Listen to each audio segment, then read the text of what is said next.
এবং এলাকাবাসী, আপনাদেরকে আমি আমাদের তাঁতিবাজার নামহট্টর সঙ্গে পক্ষ থেকে আপনাদের কৃষ্ণ প্রীতি শুভেচ্ছা জানাচ্ছি। আপনারা হয়তো অবগত আছেন, আগামীকাল নিত্যানন্দ ত্রয়োদশী তথা নিত্যানন্দের আবির্ভাব তিথি। এই উপলক্ষে আমাদের বিশাল আয়োজন করা হয়েছে। এখানে নিত্যানন্দ প্রভুর অভিষেক হবে এবং কীর্তন হবে এবং পরিশেষে মহাপ্রসাদ বিতরণ করা হবে।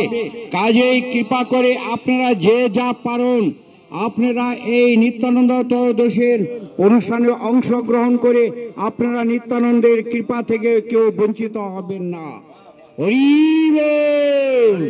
শুধু ভক্তবৃন্দ, আবারও আপনাদের বলছি এবং এলাকাবাসীদের বলছি, আপনারা এই নিত্যানন্দ প্রভুর আবির্ভাব তিথিতে অংশগ্রহণ করে সবাই নিত্যানন্দের কৃপা নিবেন। বলেছেন জবাই মাধাইকে নিত্যানন্দ প্রভু বলেছেন, মেরেছিস কলসির কান্ডা, তাই বলে কি প্রেম দিবে না? নিত্যানন্দ প্রভু প্রেম দিবে এবং সবাইকে আপনাদের উদ্ধার করে নিয়ে যাবে এই নিত্যানন্দ প্রভু একমাত্র। হরি বল। কাজে এই নিত্যানন্দ প্রভু অনুষ্ঠানে অংশগ্রহণ করে সবাই আপনারা কৃপা প্রার্থনা করবেন এবং সবাই আপনারা মহাপ্রসাদ দিবেন। আমাদের পর্যাপ্ত পরিমাণে মহাপ্রসাদের ব্যবস্থা থাকবে, কেউ বঞ্চিত হবেন না এই মহাপ্রসাদ থেকে। হরে কৃষ্ণ কৃষ্ণ কৃষ্ণ হরে হরে, হরে রাম রাম রাম হরে হরে। হরি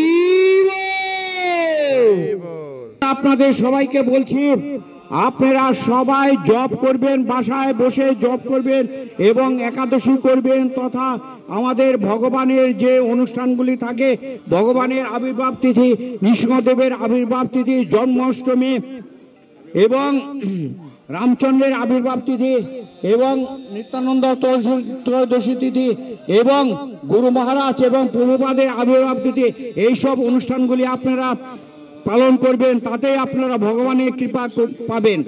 এইসব কৃপা থেকে আপনারা বঞ্চিত হবেন না। আর কোনো উপবাস লাগবে না, শুধু একমাত্র আপনারা একাদশী ব্রত পালন করবেন এবং সেই মহান মহান ব্যক্তিদের আবির্ভাব তিথিতে উপবাস থাকবেন। তাতেই আপনাদের ভগবান কৃপা করবে। এই কৃপা থেকে আপনারা বঞ্চিত হবেন না। হ্যাঁ সীতেশ প্রভু, আপনি ভিতর থেকে প্রসাদ নিয়ে আছেন, এই মহাপ্রসাদ থেকে আপনি বঞ্চিত হবেন না। আর কালকে আপনি সকালে এখানে এসে পড়বেন। কালকে আপনার দোকান অবশ্যই বন্ধ থাকবেন। আপনি মনে করবেন না যে একদিন বন্ধ রাখলে আমার লস হয়ে যাবে।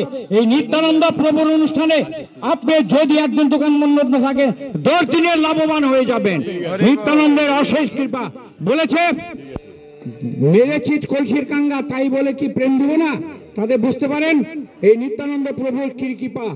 এই নবদ্বীপে নিত্যানন্দ প্রভু অশেষ কৃপা করে গেছেন এবং আমাদের এখানে আমাদেরকেও অশেষ কৃপা করেছেন। আর সবাই তো আপনারা জপমালায় জপ করবেন, মঙ্গল আরতি করবেন, মহা হরি নাম সংকীর্তন অংশগ্রহণ করবেন, তাদেরই আপনাদের কৃপা হবে। জপ কিন্তু অবশ্যই করবেন না, জপ থেকে কেউ বঞ্চিত হবেন না, একদিনও বঞ্চিত হবে না। কেউ 4 মালা 8 মালা 12 মালা আস্তে আস্তে 16 মালায় আপনারা জপ করবেন। হরি বল। এইভাবে যদি আপনারা এইসব ব্রত পালন না করবে তারপর কি হবে আপনারা জানেন? আপনাদের মা বাবা শ্রাদ্ধের সময় কি দেয়? জুতা দেয়, চাদর দেয়, তারপর বালিশ দেয়। কি হয় জানেন?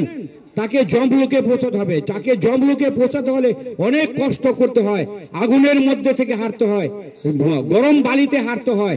এইসব বালিতে হাঁটার জন্য এই জন্য জুতা দেয় আর চাদর দেয়, যাতে গায়ে মোড়া দিয়ে ঘুমাইতে পারে, বালিশ দেয়। কাজে এই যমলোকে যাইতে অনেক কষ্ট। 365 দিন, 1 বছর 348 দিন লাগে এই যমলোকে যাইতে।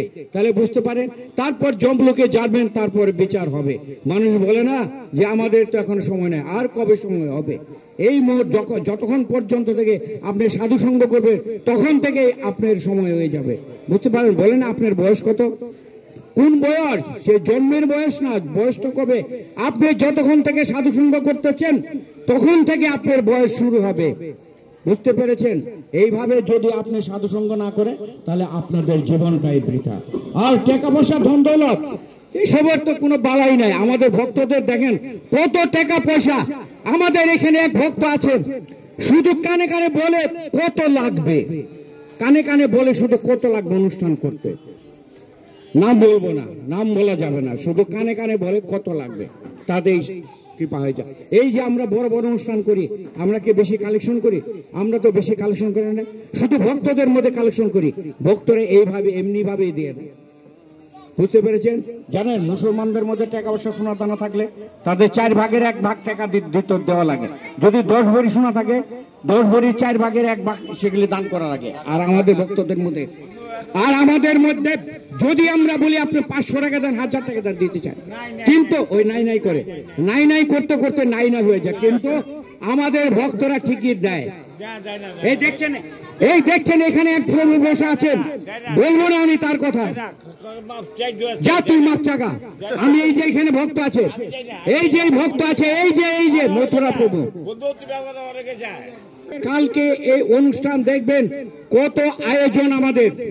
আর এখন যদি আপনার ভিতরে যেতে পারতেন, দেখতেন মহাপ্রভুকে কিভাবে সাজানো হয়েছে, কত সুন্দরভাবে সাজানো হয়েছে এবং কত নৃত্য হইল। কাজে আপনারা এই ভক্ত সঙ্গ থেকে কেউ বঞ্চিত হবেন না। আর যে কটা দিন আপনারা বাঁচেন আমাদের সঙ্গে থেকে যাবেন, আনন্দ পাবেন, আনন্দ আনন্দই আনন্দ, আনন্দ আর ধরে না রে, আনন্দের সীমা নাই রে, সীমা নাই। আর আমাদের এখানে যে আনন্দ হচ্ছে সেই রকম এর থেকে কত বেশি আনন্দ হচ্ছে মায়াপুরে। তাহলে বুঝতে পারেন হাজার হাজার লোকের সমাগম হয়েছে সেই মায়াপুরে আদলে। আমরা আজকে সেই নিত্যানন্দ প্রভুর আজকে অধিবাস কীর্তন আমরা করলাম, আর কালকে হবে অভিষেক।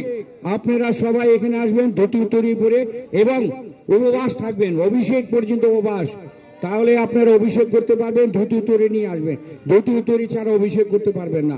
আর এই উত্তরি করলে তো নিত্যানন্দ, এমনিতেই অংশগ্রহণ করলে নিত্যানন্দ প্রভুর কৃপা। আর যদি একবার যদি আপনি এই অভিষেক অংশগ্রহণ করতে পারে তাহলে আপনাদের মনুষ্য জীবন সার্থক। বলছে না এখন কুম্ভ মেলা হচ্ছে, কুম্ভে স্নান করলে আর পরজীবনে পরজীবনে এই জন্মে এই ধরাধামে আসতে হবে না। সেই রকম নিত্যানন্দ প্রভুর অভিষেক করতে পারলে এই পরজন্মে আর আসতে হবে না, সে আপনি ভগবত ধামে চলে যাবেন নিত্যানন্দ প্রভুর কাছে। আর আপনারা আগামী 1 মার্চ থেকে আমাদের মায়াপুরে নবদ্বীপ পরিক্রমা আরম্ভ হচ্ছে। আপনারা যদি কেউ যেতে চান আমাদের এই মথুরা প্রভুর সাথে যোগাযোগ করবেন। উনি আমাদের শ্রী স্বামীবাগ ধামে আপনাদের সাথে যোগাযোগ করে ভিসা পর্যন্ত করিয়ে দিবে। আপনারা চলে যাবেন সেই নবদ্বীপ মন্ডল পরিক্রমায়, সেই গোলক ধামে। আমাদের ভক্তরা অনেকে যাচ্ছে সেই গোলক। আপনারা বলতেছেন যে ভিসা নাই, কে বলেছে ভিসা নাই? আমাদের ভক্তদের জন্য আমাদের ভিসা করে দিয়েছে, ভিসা করার সুযোগ দিয়েছে ডক্টর ইউনূস। বলেছে আপনাদের ভক্তদের যা ভিসা লাগে নিয়ে যান। এবং আমাদের নরেন্দ্র মোদী দিল্লি থেকে বলে দিয়েছে যত ভিসা লাগে ইসকন ভক্তদের দিয়ে দাও। আর ভিসা অভিষেক গেলে আগে ইসকন ভক্তদের অগ্রাধিকার। বিশ্বাস যদি না করতে চান আপনারা যমুনা ফিউচারে গিয়ে দেখুন। বুঝতে পেরেছেন? কাজে আজকে এই পর্যন্ত রাখছি। আপনারা কিন্তু জব থেকে বঞ্চিত হবেন না এবং আস্তে আস্তে আপনারা জব করতে থাকুন এবং মহাপ্রসাদ আস্বাদন করবেন। এই মহাপ্রসাদ আস্বাদন না করে যদি আপনাদের জীবনটা চলে যায় তাহলে তো আপনারা কোথায় যাবেন বুঝতে পারেন। আর একটা ভক্ত আমার জীবনে, আমি 2টা ভক্তকে আমি কোথায় পোস্তগোলা ঘাটে আমি কয়েকদিন আগে আমি একটা অভক্ত কিভাবে চলে গেল আর 2টা ভক্ত কিভাবে চলে গেল আমি নিজে পর্যবেক্ষণ করেছি যে একটা ভক্তকে কিভাবে তারা তড়িয়ে দিল। আর একটা অভক্তকে কোন লোক কাছে যায় না, কেউ কিছু করে না। আর একটা ভক্তকে তার মুখে সে মহাপ্রসাদ দিয়ে দিল এবং ভগবানের নিবেদিত মালা দিয়ে দিল এবং গঙ্গা জল দিয়ে স্নান করিয়ে দিল। তাহলে বুঝতে পারেন সে মহাপ্রসাদ মুখে নিয়ে চলে গেল, তাহলে কোথায় যাবে বলেন? আর ভগবানের নিবেদিত মালা তাকে পরিয়ে দিল, তাহলে বুঝতে পারেন কোথায় যাবে? সে গোলক বৃন্দাবনে যাবে। আর কয়েকদিন আগে 3-4 দিন আগে আমাদের এক ভক্ত মেয়ে সে দিল্লিতে পড়াশোনা করতে গিয়েছে, এবার ইউনিভার্সিটিতে ভর্তি হয়েছে। সে আমাদের স্বামীবাগ মন্দিরের জাগ্রত সমাজ থেকে 10 পর্যন্ত ক্লাস করে গিয়েছে এবং এখন ইউনিভার্সিটিতে ভর্তি হয়েছে। সে কয়েকদিন আগে দেহ রাখছে একটা মোটর সাইকেল অ্যাক্সিডেন্টে। সে অনুষ্ঠান করে বাড়িতে যেতে ছিল, মোটর সাইকেল অ্যাক্সিডেন্টে সে দেহ রেখেছে এবং সে বুঝতে পেরেছে যে আমি এখন চলে যাব। তাই সবাইকে বলে দিয়েছে আমি চলে যাওয়ার পর আমার দেহটা শ্রীধাম মায়াপুরে রাখবে এবং কালকে পরশুদিন তাকে মায়াপুরে রাখা হয়েছে। তাহলে বুঝতে পারেন সে কোথায় এখন? সে গোলক বৃন্দাবনে আছে এবং আমাদের গুরু মহারাজ স্বহস্তে তাকে মাল্যদান করেছে। তাকে মাল্যদান করার পর তাকে তার অন্ত্যেষ্টিক্রিয়া করেছে। তাহলে বুঝতে পারেন। এবং আমাদের যারা ভক্ত মায়াপুরে থাকেন তাদের যে কেউ দেহ রাখে তাদের প্রতিটা দেহ গঙ্গার ধারে তার অন্ত্যেষ্টিক্রিয়া হয়। বুঝতে পারেন সে গঙ্গার ধারে, তাহলে কোথায় যাবে? একটা লোক যদি গঙ্গায় দেহ রাখে সে বৈকুণ্ঠে চলে যায়, আর এই গঙ্গার ধারে দাহ করলে তো কথাই নেই।